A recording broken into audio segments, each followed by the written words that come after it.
రాజకీయాల్లో రాణించాలి అనుకునే ఏ ఔత్సాహికుడికైనా whether it may be film celebrity or cricketer ఎవరికైనా సరే ఇనీషియల్ ఫౌండేషన్ అనేది చాలా కీలకం. ఇనీషియల్ అడుగుల్లో ఏమాత్రం తప్పటడుగులు వేస్తే ఇంకా వాళ్ళ పొలిటికల్ కెరీర్ కంప్లీట్లీ రిస్క్లో పడినట్టే. ఇప్పుడు ఇదంతా ఎందుకు చెప్తున్నానంటే అంబటి రాయుడు గురించి తెలిసిందే. ఫస్ట్ ఆయన వైఎస్ఆర్సీపీ పార్టీలో జాయిన్ అయ్యారు. కాకపోతే ఆయన గుంటూరు ఎంపీ టికెట్ ఆశించారు. కానీ వైఎస్ఆర్సీపీ గుంటూరు ఎంపీ టికెట్ కిలారి వెంకట రోసయ్య గారికి వైఎస్ జగన్ ఇవ్వడం జరిగింది. దాంతో హట్ అయిన అంబటి రాయుడు పవన్ కళ్యాణ్ కలిసి జనసేన పార్టీలో జాయిన్ అవుతాడు అని చెప్పి ఊహాగానాలు నెలకొన్నాయి. పవన్ కళ్యాణ్ అంబటి రాయుడు కలిశారు కూడా. కానీ ఆ పార్టీలో అఫీషియల్గా ఆయన జాయిన్ అయినట్టు ఎక్కడా కూడా పత్రికా ప్రకటన రాలేదు. సో అవన్నీ ఊహాగానాలు మాత్రమే. అయితే ఇవాళ అంబటి రాయుడు ఒక ట్వీట్ పెట్టారు. సిద్ధం అని చెప్పి ఒక ట్వీట్ పెట్టారు. ఇవాళ YSRCP YS Jagan political campaign start కాబోతుంది. మేమంతా సిద్ధం అనే బస్సు యాత్ర ఇవాళ స్టార్ట్ కాబోతుంది. సో ఇలాంటి నేపథ్యంలో అంబటి రాయుడు సిద్ధం అని చెప్పి ట్వీట్ పెట్టడం చాలా ఊహాగానాలకు దారితీస్తుంది. మళ్ళీ అంబటి రాయుడు వైఎస్ఆర్సీపీలో జాయిన్ అవబోతున్నారా అని చెప్పి అనేక ఊహాగానాలు నెలకొంటున్నాయి. కానీ అంబటి రాయుడు ఇది ఒక క్వశ్చన్ మార్క్ అని పెట్టేశారు. దీని మీద ఎలాంటి క్లారిటీ ఇవ్వలేదు.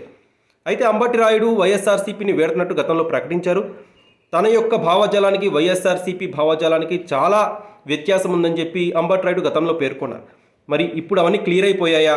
వైఎస్ జగన్ తనకి ఏమైనా ఫర్దర్ హామీలు ఏమైనా ఇచ్చారా? అంబటి రాయుడు పొలిటికల్గా ఎదిగే క్రమంలో తానేమన్నా చేయూతనిస్తానని చెప్పి వైఎస్ జగన్ ఏమైనా హామీ ఇచ్చారా అంబటి రాయుడికి అనేది ఇప్పుడు ప్రశ్నార్థకంగా మారింది.